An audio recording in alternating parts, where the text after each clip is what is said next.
Northern Cape, members of Parliament, and members of the provincial legislature, our councillors who lead our local governments in the whole of the province here, leaders of our alliance partners, COSATU, SACP, and SANCO, leaders of faith-based organizations who are with us tonight, business leaders, some of whom have traveled long distances from as far afield as Johannesburg to come here and who are looking very serious tonight as I see them in their bow ties. And ladies and gentlemen, it's a real pleasure to be here in the Northern Cape. As Comrade Zamani Sol said, I was last here in September in 2017. So it's a real pleasure to be here. And it will also be a real pleasure tomorrow to have the January 8th rally with Northern Cape characteristics taking place here. And once again, it will be my first address to a rally following our most successful rally in KZN, because just a little over 3 weeks ago, we marked yet another significant milestone in the history of our country and indeed in the history of the whole continent, when we celebrated the 107th anniversary of Africa's oldest liberation movement, the glorious African National Congress. And you are entitled to say, happy birthday, ANC, happy birthday. Now, as we celebrate the 107 years of existence of the ANC, we are truly grateful to the millions of South Africans who have embraced this movement as their own across many generations. From the time the ANC was formed in 1912, right through to today, we can count tens and tens and tens of millions of people who have stored their faith, their confidence, and their hopes in the African National Congress. Many of them have passed on, but those who are still alive, either as members of the ANC or as supporters, they have always looked at this glorious movement to be the store of everything that is good and that can lead this country to great success. We remember and pay tribute to all our heroes and heroines who, during the course of this 107 years, paid the ultimate price for the ideals of the ANC to be realized. Many people sacrificed greatly to get us where we are. Many of them even paid dearly with their own lives. And we pay tribute to them because they have bequeathed us a glorious organization, an organization that they served with great distinction and commitment. We pay tribute to many such heroes and heroines, and here in the Northern Cape we remember Mama Mita's Perepere, who I got to know very well, who served this movement with so much love and commitment. We remember that John Taulo, Haitiwi, Mama Francis Bart, Funeka Siyonzwana, Kraka Maniki, Mama Kukilo, David Kraper, Horse of Latela, and indeed many, many other stalwarts of our movement who hailed from this province of the Northern Cape. We dip our heads to them in great honor and great remembrance for the commitment that they showed to the people of our country as a whole. Standing on the shoulders of these giants, we have a better sight of the future, and we can see a lot further because we stand on their shoulders. The movement to which they dedicated their lives and the ideals for which they lived continues to live on, for the ANC lives and the ANC continues to lead, and we say thank you, and thank you very much for the service that you provided to the people of our country. Built on the strong foundation of unity, selflessness and sacrifice, our movement is indeed a death-defying centenarian that has even outlived generations of its apartheid offspring. And we stand here today extremely proud, very, very proud indeed of our past, but we are also confident of our future. And as we stand here, we look back and we say to ourselves, we do need to look back, because as they say, the furthest you look back will enable you to look much further ahead. And this is what this moment calls on us to do. We look back 107 years ago, which is deep into history, but that in itself for us is a good thing, because it enables us to look much further to the next 107 years. Listen, we will be around for another 107 years.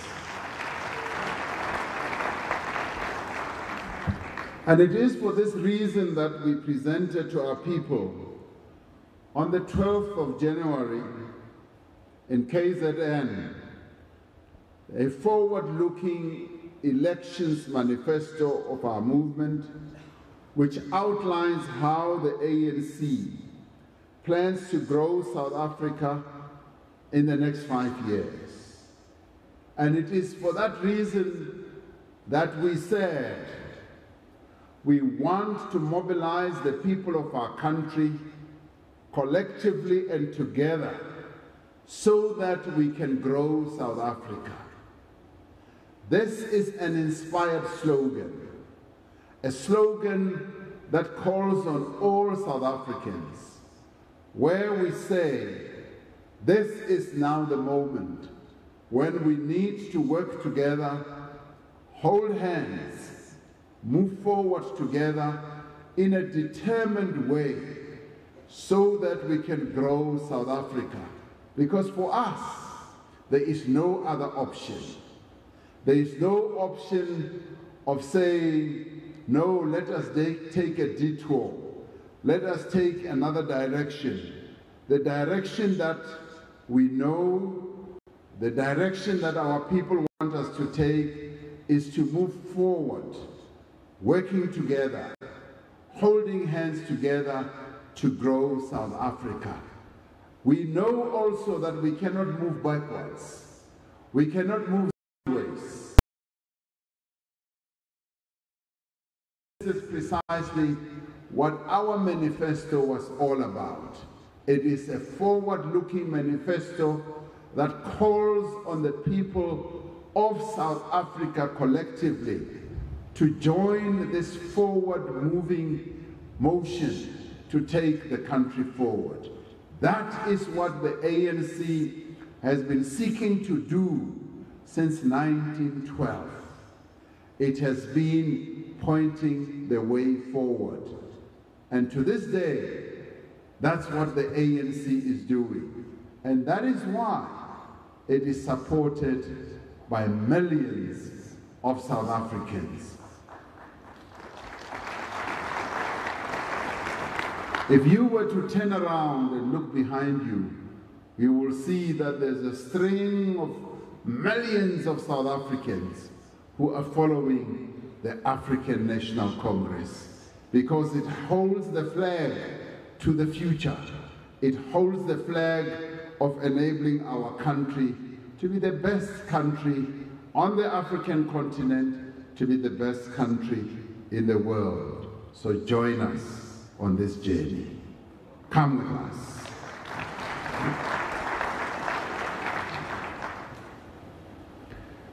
And you know, we are confident in ourselves, not arrogant. We are also confident that the people of this province are also convinced that it is the African National Congress that can lead this province forward. And in fact, the Northern Cape is indeed the home of the African National Congress. Whether people like it or not, the African National Congress has a home here, not only in the soil, but in the hearts and the minds of the people of the Northern Cape. And that we applaud, because they know a good thing when they see it. And the people of this province love the ANC not merely because it is old, but more importantly, because of the material impact that the ANC has made in their lives, as well as the hope that springs eternal in their hearts, that a better future awaits them, that this is the only organization that can lead them to a better future. Since its inception, more than 107 years ago, our movement has selflessly carried on its shoulders the heavy responsibility to construct a new South African society that is united, non-racial, non-sexist, democratic and prosperous. And in the course of these 107 years, it has never been deterred in carrying on with the task it was given in a church in Mangaung in 1912. It has stayed faithful and committed to that course of delivering a non-racial, non-sexist, democratic and prosperous South Africa. And delivering a South African society in which all people shall be accorded equal rights regardless of race, gender, class, creed, or even their level of education.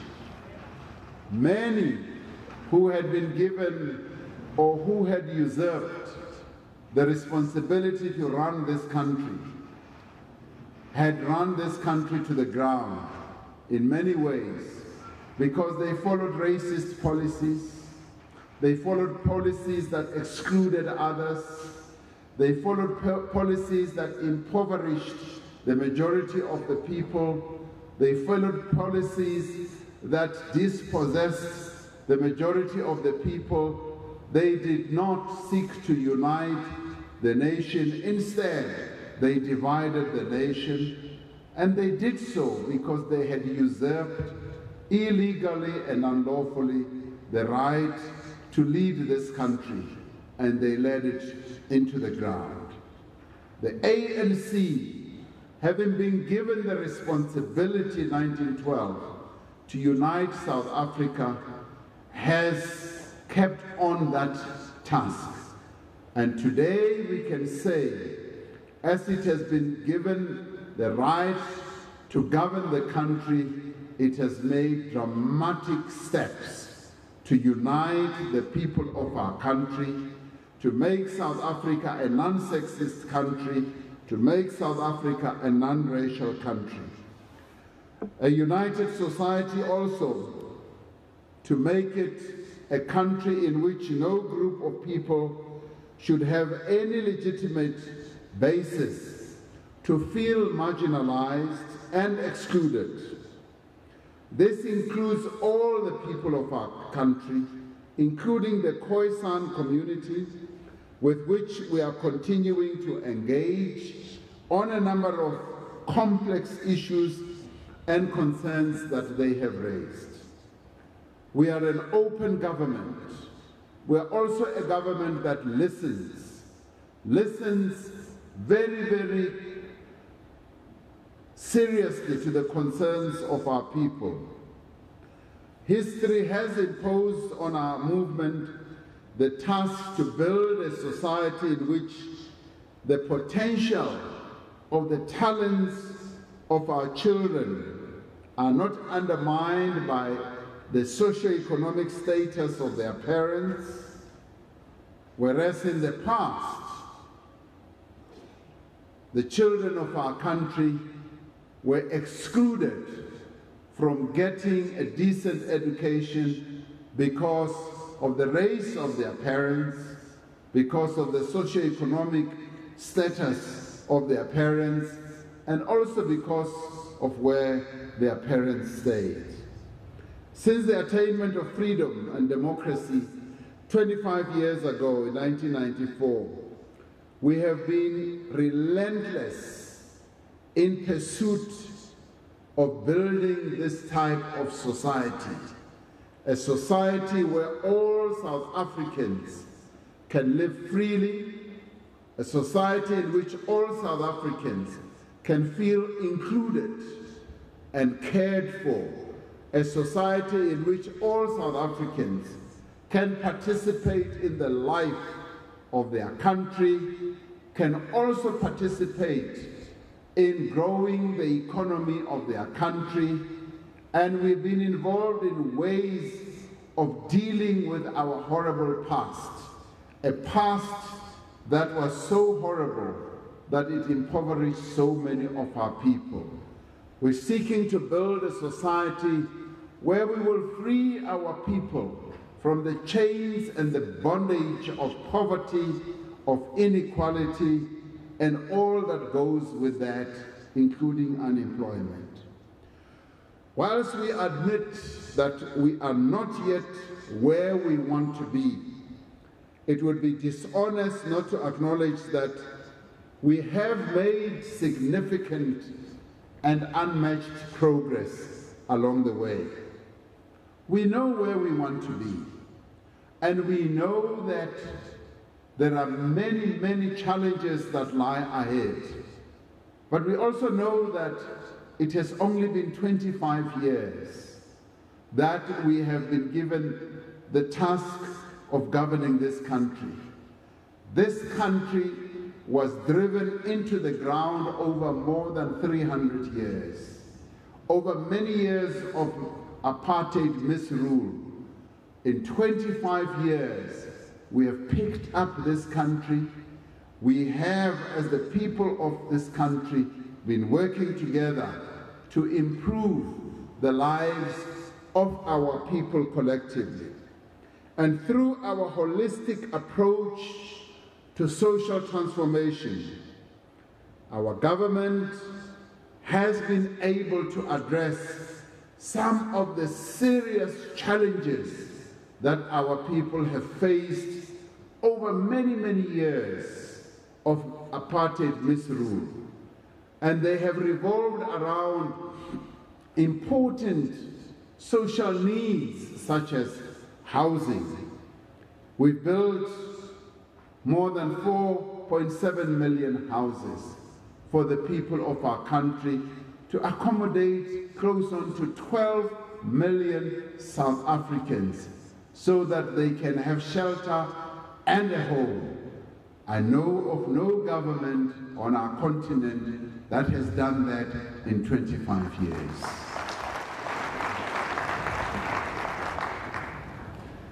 We have rapidly expanded access to a basic need like electricity to over 80% of our population, currently compared to a mere 30% in 1994, which was largely distributed along racial lines, but mainly to exclude the black community. Over 90% of our people now have access to clean potable water compared to 60% in 1994. The majority of this 90% narrate their horror stories of what it meant not to have access to clean drinking water before the intervention of the ANC government. It is these stories that constantly haunt us and constantly remind us of the urgency to expand access to the remaining few. We know that we have not yet perfected everything that we were given as a mission to achieve. We know that. And it is this that haunts us. It is this as a leadership that propels us to move with greater speed, to move with greater determination, because we know that we should never leave any South Africans behind. We dare not leave any of our people behind. We want everyone to enjoy the very best that South Africa can give, and we are going to do precisely that. Now, our government has been a government at work in a very single-minded way, focused on transforming our society and improving the quality of life of our people. And as we have done that, there's been quite a number of detractors.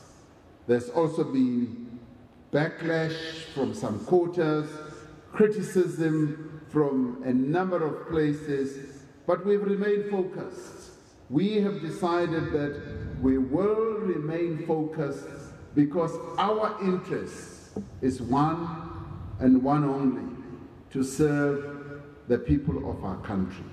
And this is deeply embedded in the Constitution of the African National Congress. In our Constitution, every member has to take an oath, make a solemn oath. And the solemn oath includes, with ordinary members, that people join the ANC voluntarily. But as they join because they want to serve the people of South Africa. So this government has, in a very single-minded way, been tasked with serving the people of South Africa.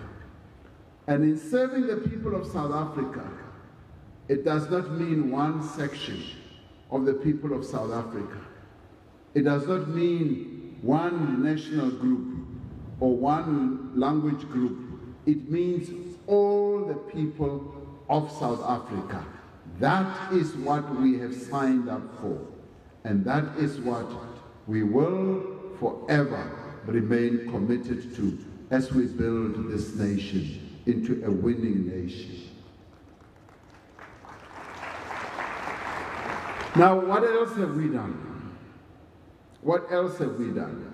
We've done a great deal of things, and we can count from morning right till sunset some of the things we have done. But one of the things that we really have done, which we continue to be applauded for, even by international organizations, is the extent to which we have removed and limited the harshness of poverty amongst our people. When we came into government, the stark reality of the poverty of South Africans hit us on the face. We realized how poor our people were. And it was for that reason that we decided that we are going to allocate large amounts of money to soften the blow and the harshness of poverty amongst our people as we try to get our people out of poverty. And for a very long period, that had a very positive impact. And somewhere along the way, as economic growth started being challenging, it started leveling out and dipping a little lower. But the social grants that we've provided to almost 18 million South Africans have been a great boon to the people who receive those grants. Where the government decided that we are going to look after the children of this country from birth until 18 years, that has served the people of our country in the most effective way, and we were able to reduce the harshness of poverty. When one travels and meets a number of other leaders on the continent, when we tell them about that, they say, you South Africans are truly amazing. You mean you give free money to children who have just been born right up till 18? And we say, yes, we do that and more. We also give it to our aged citizens who have made a contribution to grow our economy and to grow our country. And they often say, you are an amazing lot, you ANC people. And we are indeed an amazing lot. This we have done and extended it into looking at those who are already employed in the economy of our country. We did this in fulfillment of a demand and aspiration that was set out in the Freedom Charter when our forebears drafted and adopted the Freedom Charter, when they said there shall be a national minimum wage. They said they envisaged a South Africa where there would be a national minimum wage, where there would be a floor below which people would not be paid. They aspired for it. And many people who were in trade unions advocated and agitated for it over a long period. And as they did, they saw other countries embracing the minimum wage, and they redoubled their efforts that there should be a national minimum wage in South Africa as well. And last year, an agreement was reached, and this year in January, the national minimum wage became the law of the nation, that there shall be a national minimum wage for the first time in the history of South Africa. We now have it. And that, comrades, demonstrates the care, it demonstrates the commitment to improve the lives of our people. With this, 6 million workers will earn a national minimum wage, will earn above what they have been earning, and will get out of poverty wages. And we hope that as it is implemented, it will add disposable income into the pockets of many of working people who have been laboring under poverty wages. Some people are concerned that it is going to lead to job losses. They are concerned that many people and they've even calculated that 700,000 people will lose their jobs. And we say, armed with wisdom, armed with consensus that was built amongst all role players, we have said that we have taken care that people should not lose jobs on a whole-scale basis, and we will be able to have some exceptions for a while until everyone gets into the system of getting used to paying the national minimum wage. And in a few years' time, this national minimum wage will go up. Now, as the African National Congress, we know very well that the national minimum wage is not a living wage. It is by no means a living wage, but we are saying this is a start. This is the commencement of a process of making sure that working people in our country are treated well. I have just come back from Switzerland. Before going to Davos, I went through Geneva at the International Labour Organization, where the Prime Minister of Sweden and myself were chairing an ILO commission which was looking at an issue called or dubbed the future of work. And through this, we were given the task by the whole world, really, to look at what happens to the lives of working people in the world when the fourth industrial revolution kicks in, when climate change begins to change the world of work, when globalization has more of a ravaging impact on working people, when many other changes, robotics, artificial intelligence, begins to kick in and change the way people work. These were professors, clever people from all over the world, many countries, who were beginning to look into the future of the world through a looking glass and saying the future looks very dangerous for working people all over the world. The jobs that are being done today are going to be so transformed. They will most probably be done by robots. They will most probably be done, jobs of 1,000 people will now be done by 2 people. And we were grappling with this. But one of the things that came out was that there should be a universal labor guarantee, like you have the Universal Declaration of Rights. There should be a universal labor guarantee that working people should know that there are certain things that they are guaranteed, and the minimum wage is one of those, and a safe working place is one of those.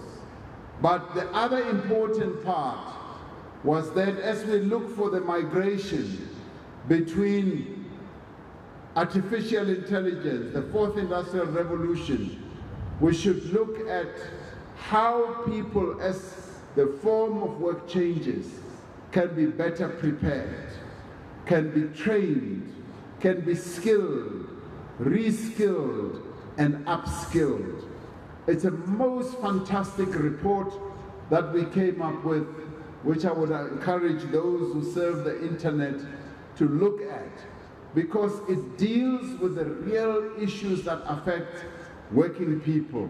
Now, our government has been so focused on looking at the issues that affect working people in our country, and the national minimum wage is one of those. Safety in the working place is also one of those. Now, we continue to receive positive feedback from many people who are affected by this change. In taxi ranks, retail stores, wherever one goes, places of leisure, and many other places where we meet ordinary working people. because they are beginning to say, we are awaiting to see and feel the impact of the national minimum wage. And notwithstanding the challenges that we have faced, we resolve that over the next 5 years, we will continue also looking at another aspect that impacts on ordinary people, and that is the national health insurance. The health of the nation is what the national government, as led by the African National Congress, has been focused on. That we need to make sure that the national health insurance is instituted so that we can improve public health care in our country, so that it can yield positive results for all our people. Now, we've already seen a lot of improvement in this regard. In the past, the life expectancy of South Africans was around 53 years in 2005. We have lifted the life expectancy to 64 years. 64 years life expectancy, having been lifted from 53, is something that has really amazed even scientists. They say, how did you do it? And we did it because of our commitment.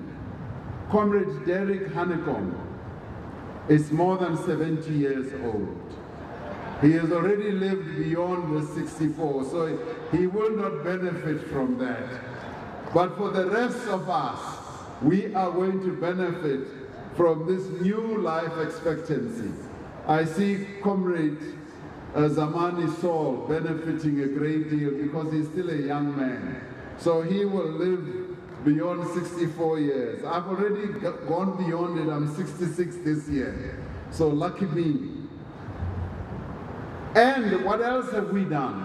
On the health side, 4.3 million of our people who are living with HIV are more directly affected by the pandemic, but today we can say we have succeeded in saving the lives of 4.3 million South Africans, and that has been done by this government. That is a phenomenal achievement. We have done that by having the biggest, the largest antiretroviral program, but at the same time, to give you comfort, the levels of infection for HIV are going down as well.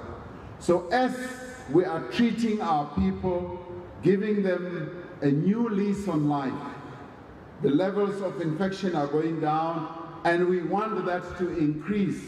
And in the next year, 2 years, we want to be able to test more than 2 million people. Comrade Mutsaledi wants to test much more than that. But we want to test many more people so that we can be able to draw those who are infected into the number of those who are taking antiretrovirals. We still need to increase the number of those taking antiretrovirals to up to 7 million, because we do have 7 million South Africans who are infected. We know that the type of society our people yearn for is one that is made up of a skilled and educated population.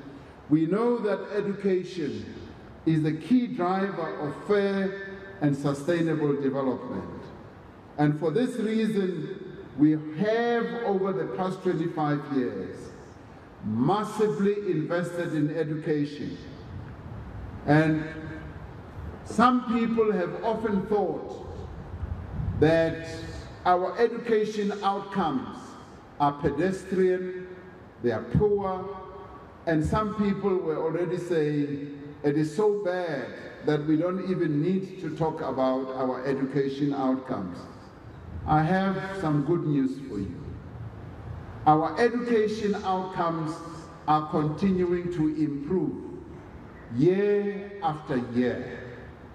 They are improving so much that we are now beginning to focus on the area that the apartheid rulers of the past prevented us from getting into, to get into real technical education at the basic education level. In other countries around the world, 70% of their education is technical type of education. And in our country, we are still around 10% and below. We have now started to turn that around. We're now going to be focusing more and more on technical education.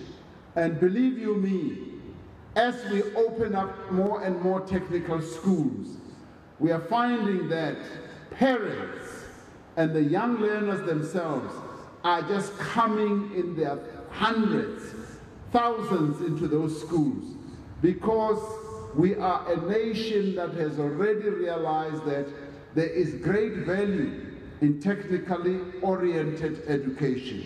Our young people are hungry for the best education, and our government is going to give them the best education that they deserve. That we are going to do. It is wonderful to see young people, and they wrote, the matriculants wrote the examination for technically oriented subjects for the first time last year. And we introduced 17 new subjects, technical subjects, something like technical mathematics. Now this is a higher level of mathematics.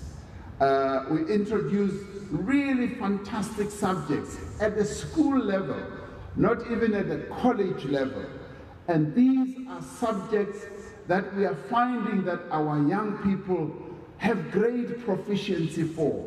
They just love those subjects because they are subjects that not only open their minds, but they are subjects that they want to get into. Soon, this country will be like other countries. I mean, Germany is the one that I can think of, where young people from a young age are trained in the technically oriented subjects. And that is why Germany is the one country that makes tools. It makes beautiful products because of their education system that is more technically oriented. Now, we are on that type of journey. We have started, and I've said to the Minister of Basic Education, I want us to gallop. I want us to run when it comes to this. I want us to open more and more technically oriented schools so that the young people of our country can build this country so that we can become a giant like other countries that produce the best products around the world. We are on that type of journey. Don't you like it? You love it. Now, what are we focusing on? We are now beginning to focus on the fourth industrial revolution. We're focusing our education on science, technology, engineering, arts, and mathematics. And they call it for short STEAM. S-T-E-A-M, STEAM. Now that is what is driving our education process. And the outcomes of our education system are going to start shooting the stars. Northern Cape also, you are going to see some real changes. Your education outcomes, your schools are going to be transformed because now we have now gotten full understanding of what we need to do. And as we do that, nearly all children of school-going age are now attending school for free, and they receive meals at school. When I went to school, I never received meals at school. I had to be taking a skaftin to school if there was some leftover bread or pap at home. These days, we feed our children at schools. 9 million of them every day of school. That is the progress that we are making. And what else are we doing? We have now provided free tertiary education to all academically deserving students from poor families and working class households, because we insist that access to education must not be determined by the size of one's pocket, but rather by potential and capacity. We are at work also to foster transformation in our country, in the economy of our country. We're seeking to transform this economy. We now fully have a deep understanding of our economy.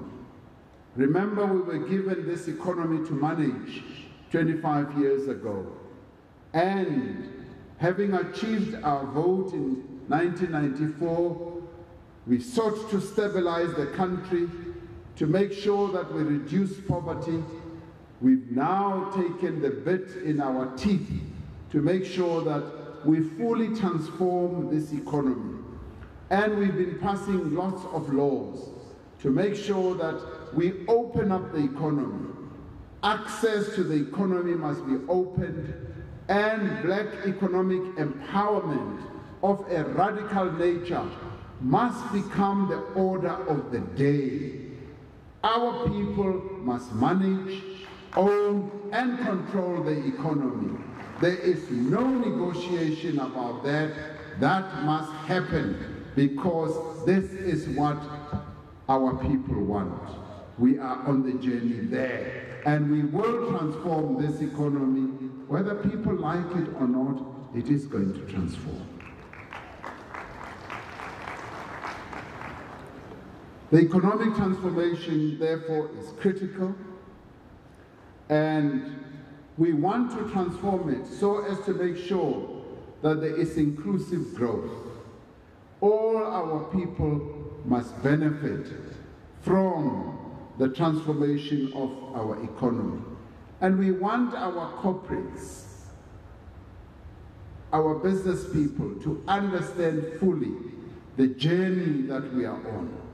We are on a journey to ensure that we grow our economy, we get our companies to succeed, we want our companies to shine, to be some of the best companies in the world, but at the same time, we want our companies to transform so that they no longer continue operating on 2 cylinders when they have 6 cylinders. They must work on all the cylinders. They must get everyone involved. Women, men must all be empowered in our companies. Employment equity should be something that is no longer spoken about. It must happen on its own, automatically, without companies being forced that, hey, here you must put a woman, hey, here you must put a man, a black person, and so forth. It must be seamless. It must be like a fish taking to water. It must happen automatically without anyone holding a stick to force inclusivity in our companies. At the same time, as our companies grow, our government is there to support our companies. We want to support our companies because we want them to be winners. We want them to be able to pay taxes, knowing that indeed they have succeeded. Our other important task is to foster social cohesion and to build a nation. To build a nation out of the ashes of apartheid. To make sure that we unite the people of our country, where the past apartheid rulers divided our nation, the ANC unites them. Where people sought to destroy our country, we are here to build the country. to build all of us into one nation and to make sure that the vestiges of racism, the vestiges of tribalism, the vestiges of regionalism are relegated to the past, and that we emerge as one nation united around one national anthem, one flag, the same symbols, country that is united around one government that leads our nation. That is what the African National Congress seeks to do. Are we going to be successful in this? Yes. Our people want us to be successful. So the ANC is at work, continues to be at work. It is a movement that is also in the process of renewing itself. It's renewing itself and fighting off all the ills and the weaknesses that had crept in and taken root. And it was a joy to hear the secretary of our province and the chair of our province all in unison saying, this province is united. This province has brought a number of people together, including those who did not have the same perspective, have been brought together to become one solid leadership.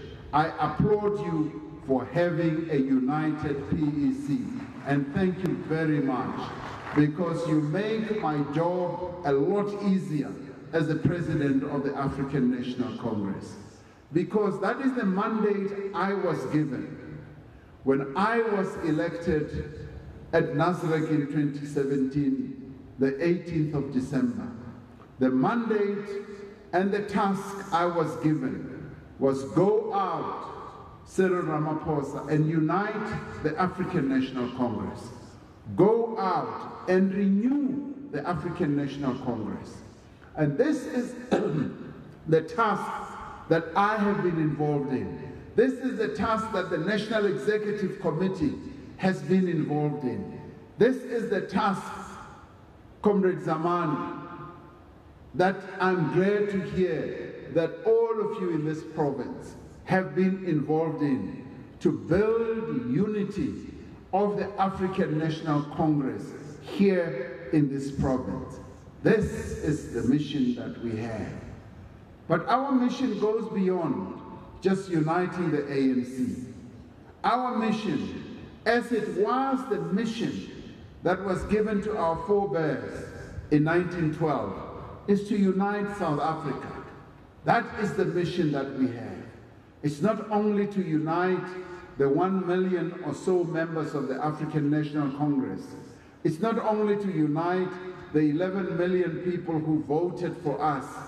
It is also to unite the entire population of this country, so that all those who live in this country, who, as the Freedom Charter said, South Africa belongs to all who live in it, must also be united into one nation. That is the mission that we have. And we can do this better when we are renewed, when we are rejuvenated, when we feel that we have left behind all those ills that were holding us back, that were driving people away from us, that were diverting us from the noble task of executing the task of the National Democratic Revolution, which is to build a democratic society in our country. And this we are doing in a variety of ways. The renewal process, as I go to the end now so that I don't continue standing between you and your dinner. The renewal process is spreading.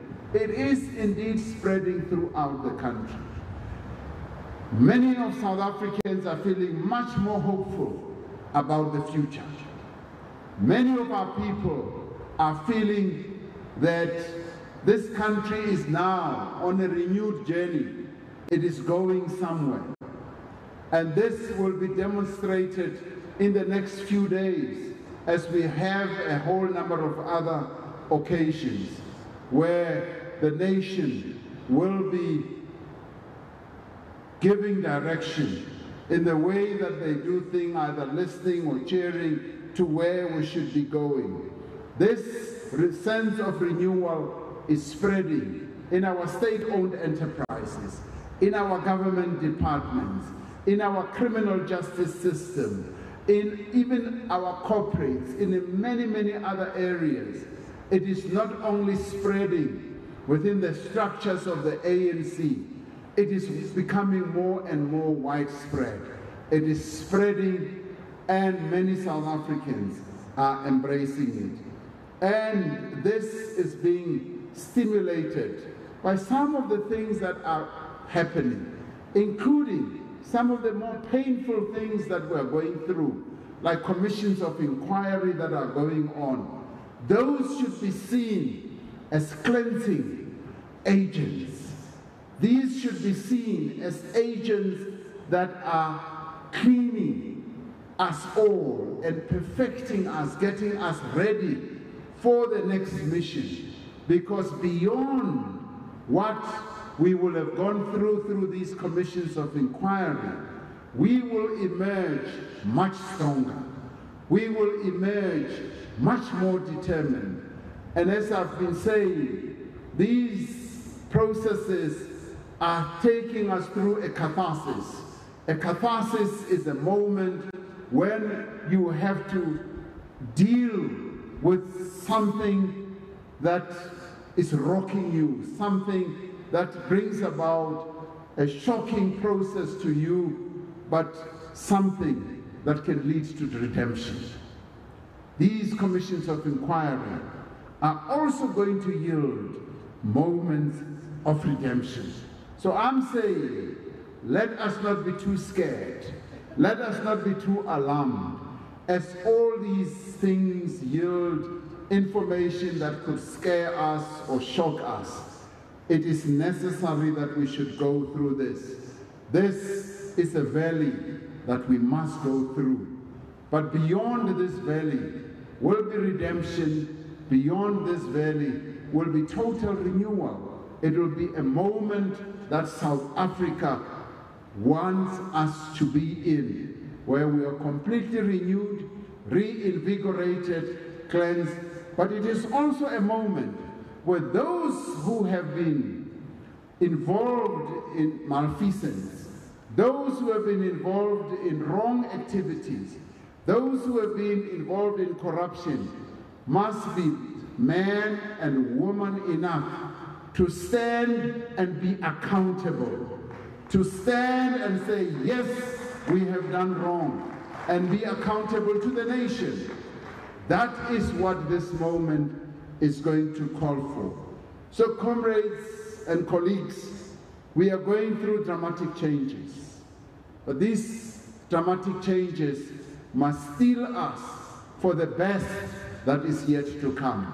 Because what awaits us beyond this valley that we have to walk through, what awaits us as we renew ourselves is this brand new, reinvigorated South Africa, which will now be ready to take on difficult tasks that lie ahead. Difficult tasks that will enable us to meet those challenges as they come. And some of those challenges are going to have to do with things such as having the wisdom, having the wherewithal to deal with state-owned enterprises like Eskom, where we are facing a number of challenges, where we are facing a number of real problems, but we should be able to come up with real good answers. So, as a nation, I say we are in the period of renewal. Let us embrace this period of renewal. Let us be determined to move ahead, to build the South Africa of our dreams, because beyond the moment of darkness comes daybreak. Beyond a period where there is uncertainty comes certainty. And this is what awaits us as we take a few more steps beyond this moment that we are going through. But comrades, it is an exciting moment. It is a moment that we will all look back onto and say, wow, we were around when we went through this moment, and look at us now. We have emerged out of this period with greater strength, with greater determination, with greater commitment to move forward. One of the things that has underpinned the moment that we are in here is a concept that we all embraced last year in February, when, as we looked at what needed to be done in our country, what we needed to do to take South Africa forward, we all, almost collectively, stood up and said, Yebo, South Africa, tuma mina, send me. Many of us stood up and said, send me. And we are still in that moment. And tonight, I call on all of us and say, that moment is still with us. South Africa is saying, I want people who I will send. I want to send some people who are going to do our country good. I want to send business people who are going to find ways of helping to build our economy. I want to send entrepreneurs who are going to find ways of creating jobs. I want to send people who are running a number of initiatives, business or otherwise, to find ways of working together with others. I want to find politicians who are going to make sure that they come up with policies and laws that are going to take this country forward. I want to find people in their households, people in schools, people wherever. South Africa is calling on all of us. It's making a fervent call on all of us to say, come together. Let's work together to build this country and to grow this country. South Africa is calling on me also as president and saying, Cyril Ramaphosa, I want you to work to build this country and make sure that this country works and succeeds. It is calling on you as well to make sure that all of us collectively, we work for the success of our country. So I want to thank the business people who have joined us tonight. Your being here is a great honor to us as the African National Congress. As Comrade Zamani said, and as our Provincial Secretary, Comrade Deshi, said, this has been one of the most successful gala dinners where the ANC has brought all of us together to raise funding. Look kindly at the African National Congress and dig deep into your pockets and make sure that this organization I've been talking about, which has been given this job of making this country work and function and uniting our people, does indeed achieve its mission. So your being here is an honor for us, but your being here means that you've also been sent by Providence to come and help the African National Congress. So we thank you for being here. Help the ANC grow this country. Thank you very much.